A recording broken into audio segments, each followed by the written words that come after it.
Ini sebenarnya kita semua sebagai para pengikut Kristus dipanggil untuk menjadi gembala yang baik sekaligus domba yang baik.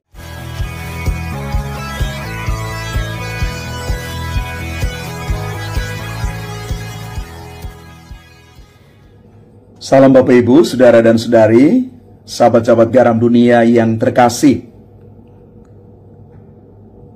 Hari ini kita masuk hari Minggu keempat masa Paskah, dan dikenal juga Minggu keempat masa Paskah ini sebagai hari Minggu Gembala yang baik, dan sekaligus kita merayakan hari Minggu panggilan sedunia.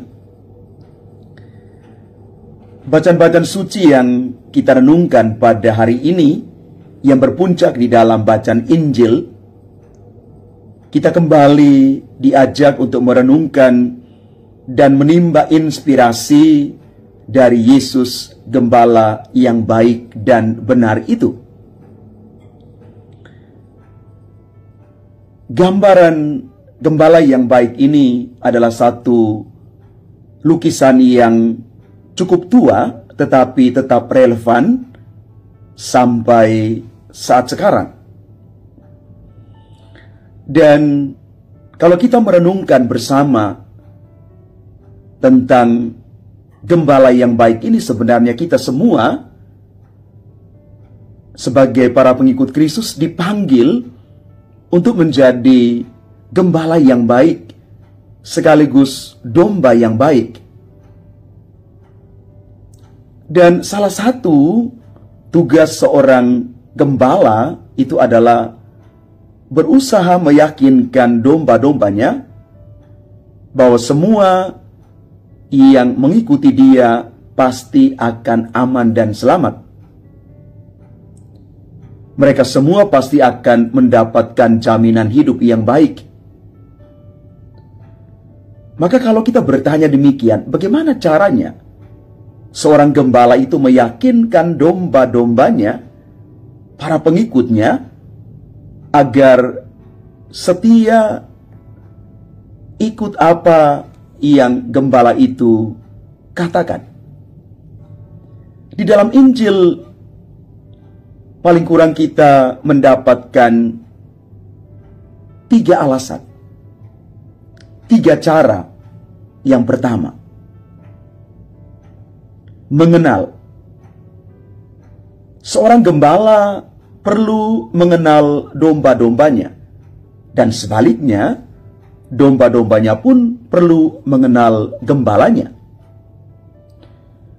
Mengenal berarti masuk ke dalam hidup dan hati orang lain dan berusaha untuk mengetahui seluruh kerinduan dan harapan mereka. Mengenal bukan sekadar dari luar saja, bukan hanya nama, tetapi seluruh keberadaan orang lain. Mengenal lebih dalam, lebih dekat adalah cara yang paling ampuh orang bisa saling menerima satu sama lain. Mengenal membutuhkan kepercayaan satu sama lain. Tanpa kepercayaan, pengenalan itu hanya sebatas di permukaan saja. Yesus sendiri mengatakan, domba-dombaku mendengarkan suaraku, dan aku mengenal mereka, dan mereka mengikuti aku. Yesus kenal domba-dombanya, karena itu mereka setia mengikuti Yesus.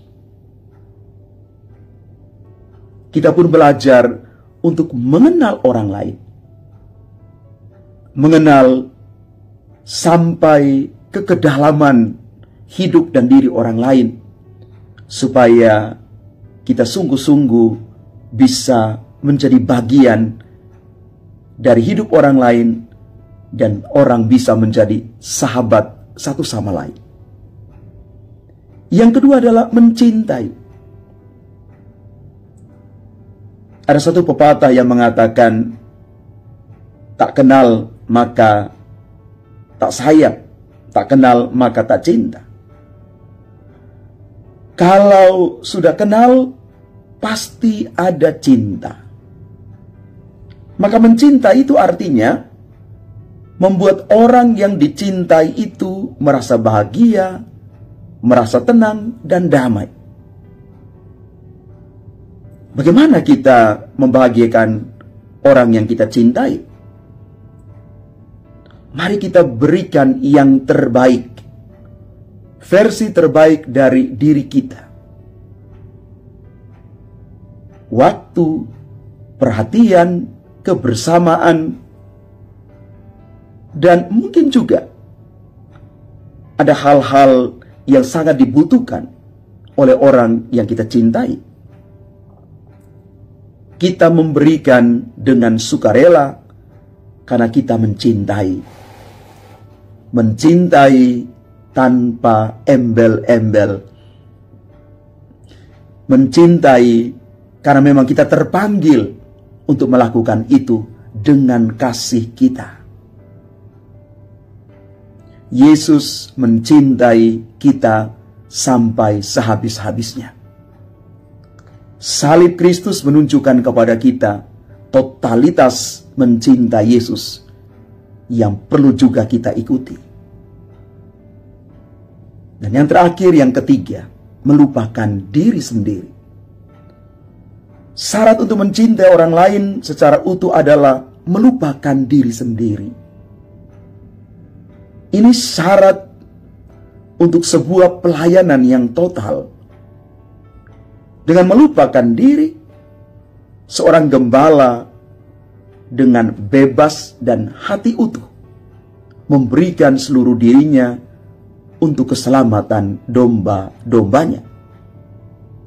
Maka kalau kita mau mengatakan begini, melupakan diri artinya kita siap berkorban untuk orang lain.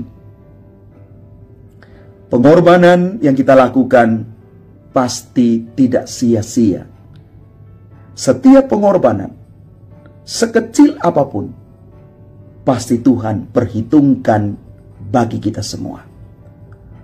Maka mari Bapak Ibu, saudara dan saudari yang terkasih, pada hari Minggu Gembala yang baik ini, kita mau bertekad bersama.